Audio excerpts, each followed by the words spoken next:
Hello and welcome wherever you are for our sixth GastroLearning live event. I'm absolutely delighted to be joined today by my friend and colleague Ed Seward, who is our endoscopy lead at University College Hospital in London and has really been centrally involved both regionally and nationally in looking at new approaches to colonic assessment. We are all very familiar with the focus on colonoscopy and AI and getting better at colonic performance. We're not going to say anything at all about that today. We're going to focus on two incredibly exciting and evolving areas of colonic assessment. And we're going to start off by talking about FIT. Now, Ed, great to have you with us.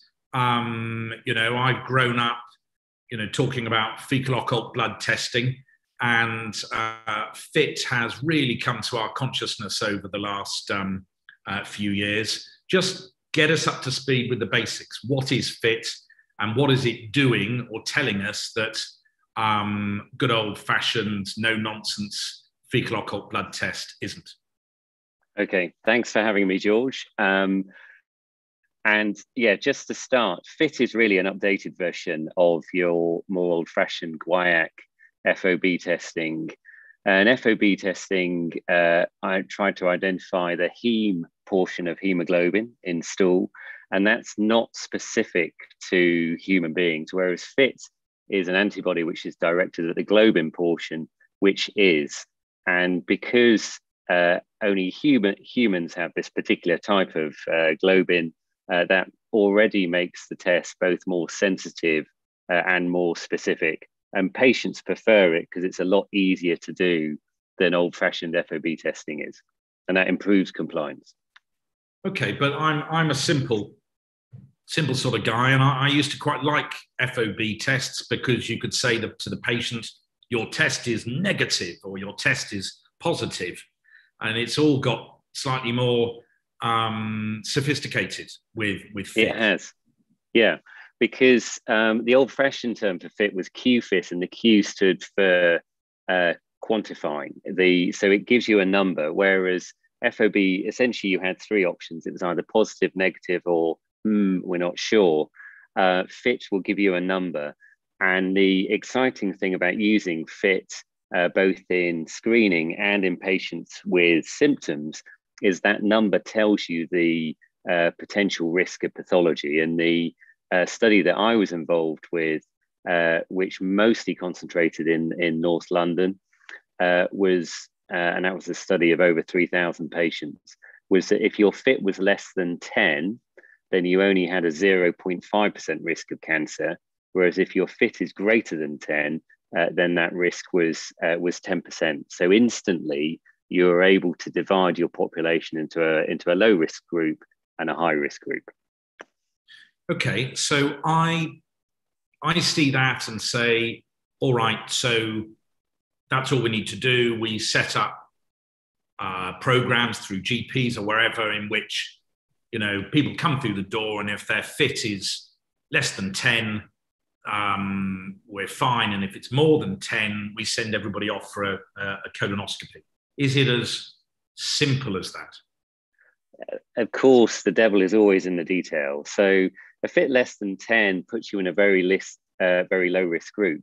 But is your risk absolutely zero? No, it's not. In the initial studies of fit in the UK that came out from Dundee, there was an initial suggestion that it was 100% accurate, that fit less than 10 meant that you had a 0% risk of colorectal cancer. Now, anyone who works in medicine knows that there's no such thing as a perfect test.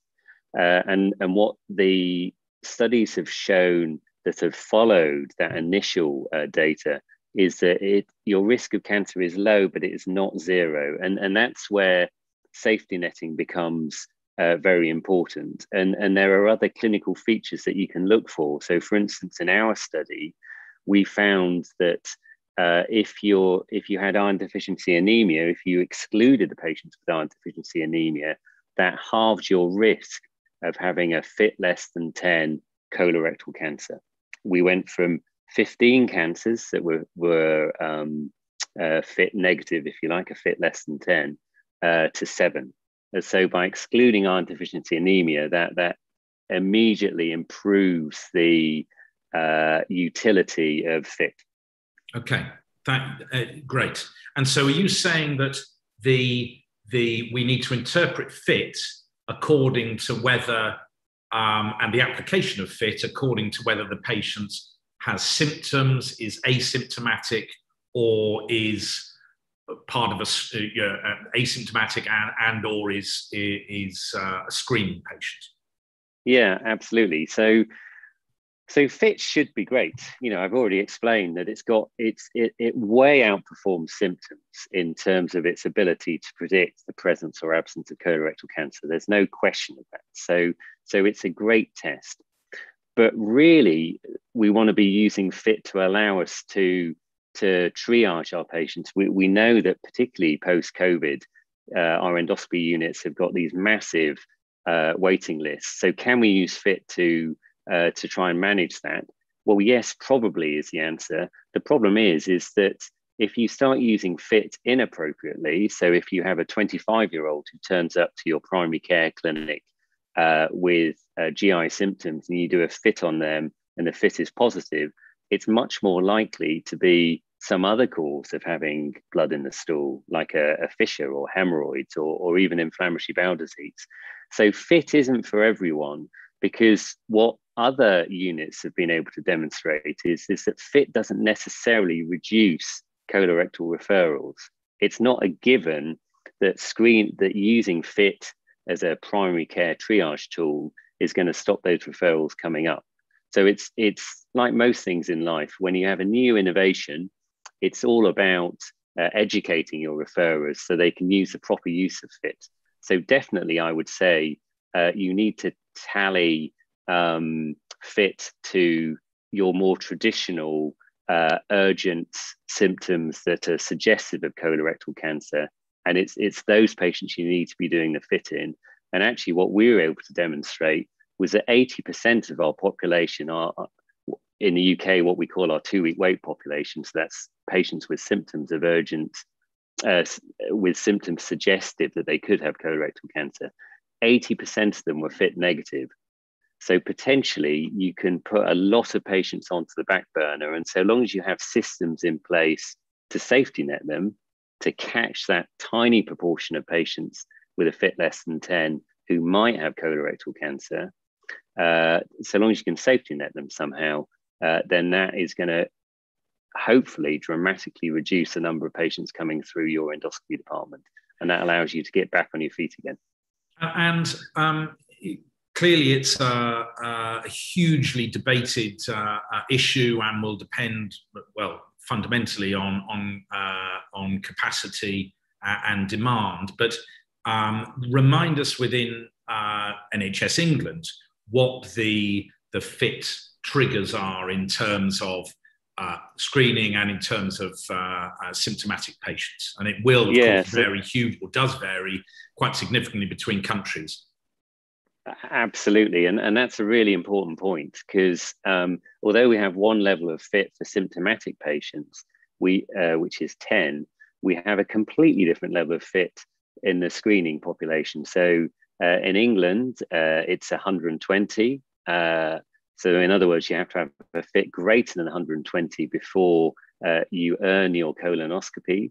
In Scotland, it's lower, it's 80. Definitely there are aspirations to bring both those levels down. But of course, it's all about colonoscopy capacity because it's not perfect. And although it's a sensitive tool for the detection of cancer, it will always lack specificity because there will always be other causes of blood in the stool. And so that's why the level is so high in the screening population at 120. And that, for me, is one of the dangers of use of FIT, is that sometimes when you speak to patients and you speak to GPs, they get falsely reassured by, in inverted commas, a negative FIT. And actually the FIT isn't negative. And particularly if you can combine it with symptoms, you can have a FIT of 100 and you will fail to get a screening colonoscopy. But if you have symptoms, a FIT of 100 equates to about a 20-25% risk of having colorectal cancer. So it's really important that people understand the relevance of the number that comes attached with the FIT result. Yeah, and it does, well, that reinforces your comment that FIT is a much more accurate test than symptoms are for looking for colorectal malignancy. What about borderline results? We hate in medicine to have results that are neither here nor there. Do you retest? Do you, how do you manage the borderline FIT result? Well, we've tried to make it easy for you, George. It's greater than 10. It's less than 10. We had you in mind. But clearly, if you like, a positive FIT of 12 is going to be very different from a positive FIT of 100 or 120. So they do have to be interpreted appropriately. One figure to hold in mind, which is data from Nottingham, is that a FIT of about 60 equates to about, I think, a 3.5% risk of cancer, which is about your risk on a standard 2-week wait pathway. So that's one way of thinking about FIT. The other thing to say is, of course, FIT does go lower than 10. And real FIT aficionados will talk about the limit of detection and the limit of quantitation. So that limit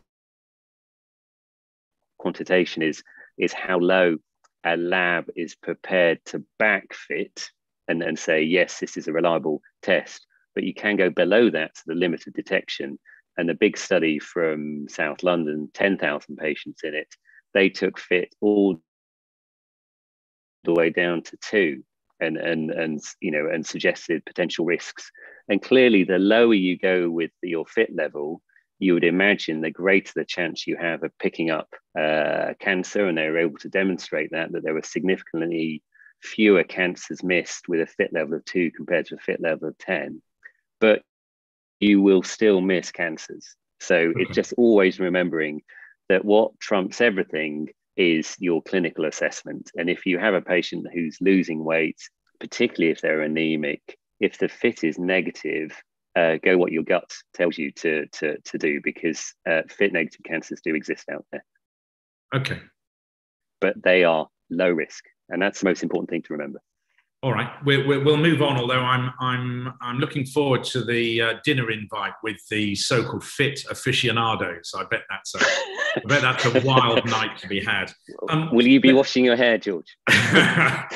Let's talk about a little bit further about sort of slightly tricky scenarios.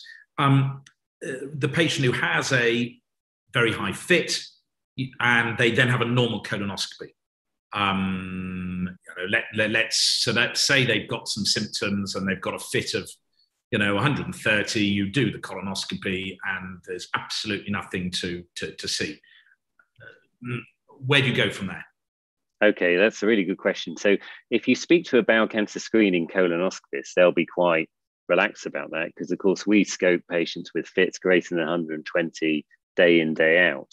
And in London, we've got a 4% cancer pickup rate, and depending upon how good you are as an endoscopist, maybe 2/3 of your patients have polyps, then so we're used to the idea that there's going to be a chunk of patients who have a normal colon despite a very positive fit.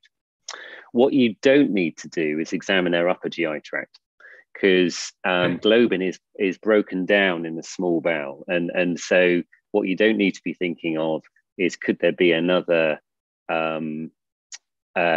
GI source in the proximal GI tract which might be bleeding? Because the answer is no. I have seen it twice that strongly positive fits, the patients have had small bowel cancers, but of course that's really rare, just by the nature of the cancer. So a strongly positive fit, a normal colonoscopy does not require further investigation, so long as you are confident about the quality of the colonoscopy. So the prep was good, the endoscopist was good, you can see cecal landmarks, all those things. Okay, great. And I suppose the converse is more straightforward. The highly symptomatic patients with a negative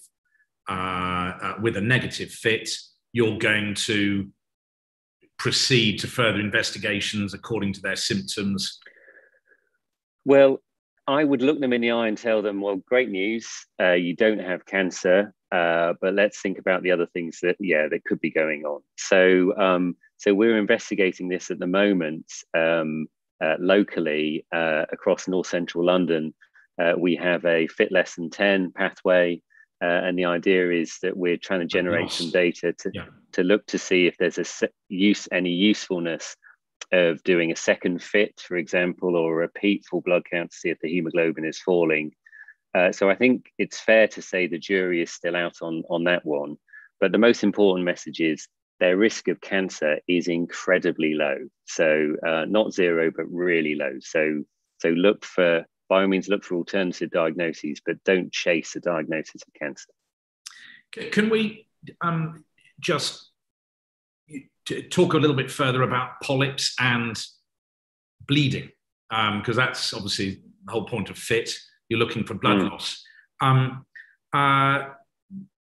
Do polyps bleed? And can one elaborate any further on that? Yeah, so that is really the Achilles heel of the usefulness of FIT, is it relies on your high risk lesion that you're concerned about to bleed, and if your lesion doesn't bleed, then you're not going to find it. So very flat lesions, and obviously one can particularly think of things like sessile serrated polyps. You're never going to pick those up on a FIT test in a month of Sundays, because they're not going to bleed until they transform into something a lot more unpleasant. In the South London FIT study, they were able to demonstrate, I think they had a cancer pickup rate of about 3.5%, but about 20% of the patients had, with FIT less than 10s, had significant pathology. So in other words, high risk adenomas or inflammatory bowel disease.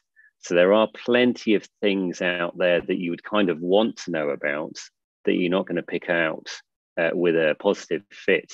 And that's some people's argument against using FIT as a tool in primary care, is that there's this concept of opportunistic screening. If you're a 60-year-old bloke with a bit of a change in bowel habits that would normally have prompted a 2-week wait colonoscopy, and you get a negative FIT, you're not going to get that colonoscopy, and therefore you miss out on that 15 millimeter sessile serrated lesion in your right colon that otherwise would have been found. Of course, the converse of that is that you generate a whole lot more capacity for the bowel cancer screening program, which then offers you the opportunity for that patient to be picked up through screening. So it swings and roundabouts. But no, FIT's always going to struggle with polyps. And I suppose, with respect to that question, you're doing screening colonoscopy on the basis of a positive FIT. You're finding polyps in 50% of those screened patients. Has anybody looked as to whether clearing polyps is associated with normalization or improvement of FIT?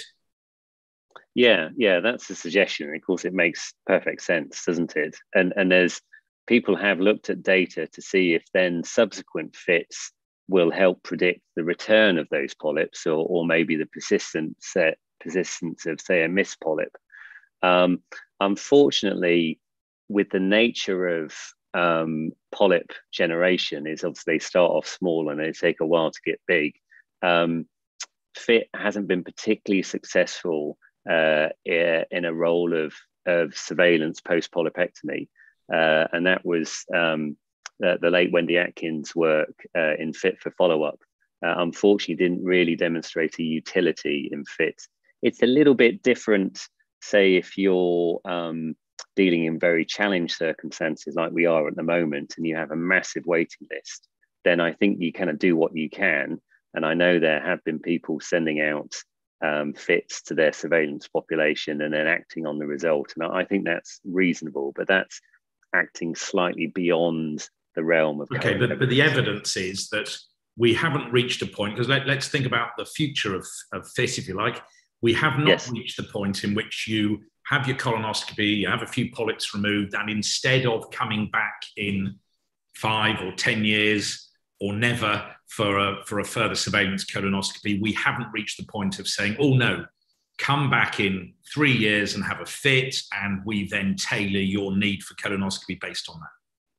Yeah, no, we're not quite there yet. So I think it's going to be hard to avoid colonoscopy in that setting for now. And certainly, particularly for if you're tackling big lesions and you're worried about a polyp recurrence, it's hard to imagine FIT being useful for a 4mm recurrence once you've resected a 25mm lesion.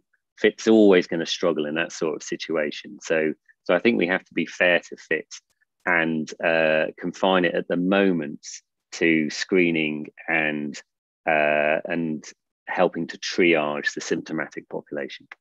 And just finally, looking forward, do you envisage a scenario in which we'll be doing a package of stool tests? You go along to your GP or with a few symptoms, and you will have both a FIT and a fecal calprotectin as a screening tool to plan onward referral.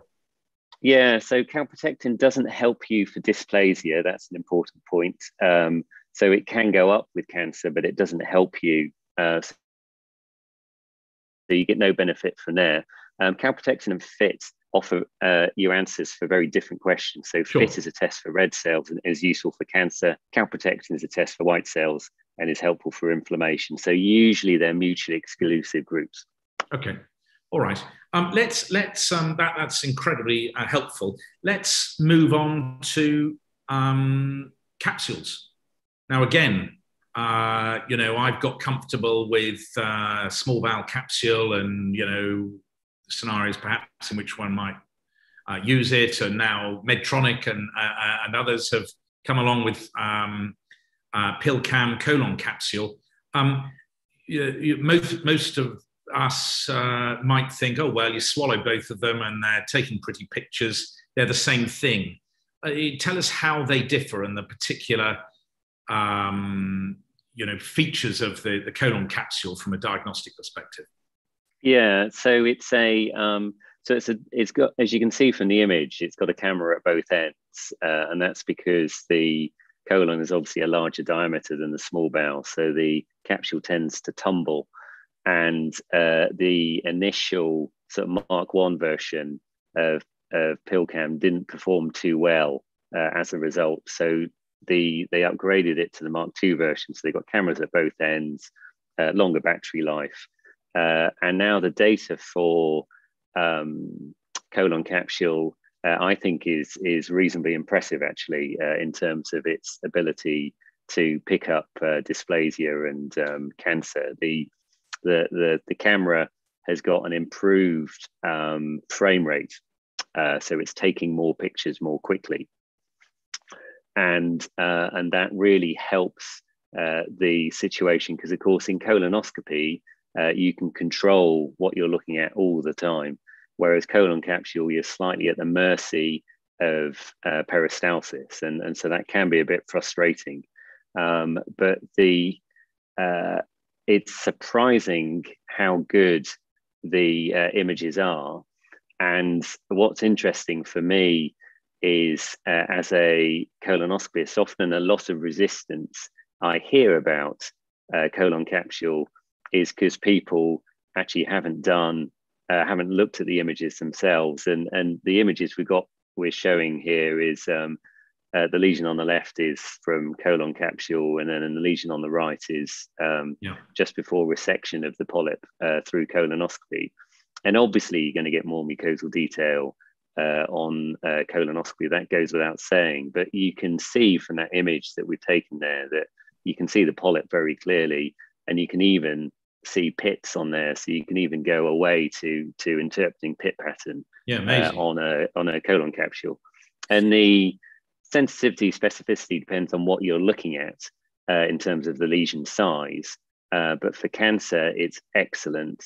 For polyps bigger than 10 millimeters, it's excellent. And for polyps over 6 millimeters, it's still pretty good. It's in the region of 90%. Okay.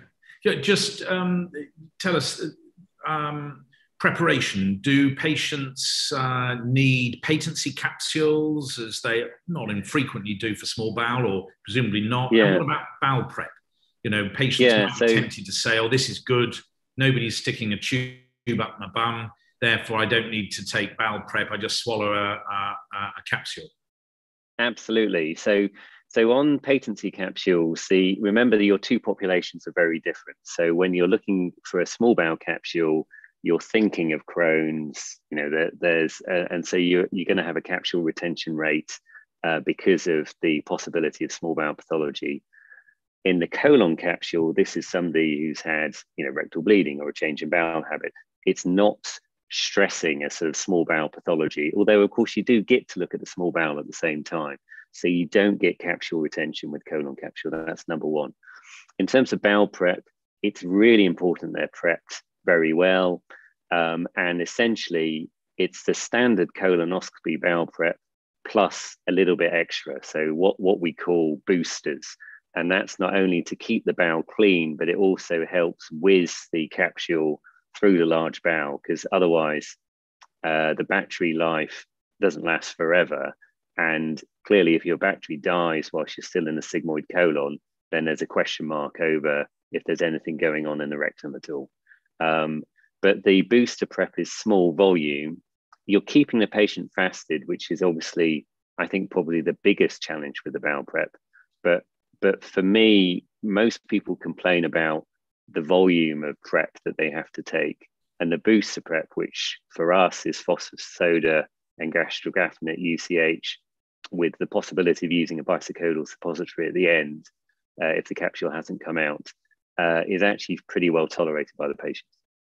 Okay. Amazing technology. Where do you see colon capsule sitting within the patient pathway? We all of us, everywhere we work, in any part of the world really, we have this tsunami of colonoscopy demand.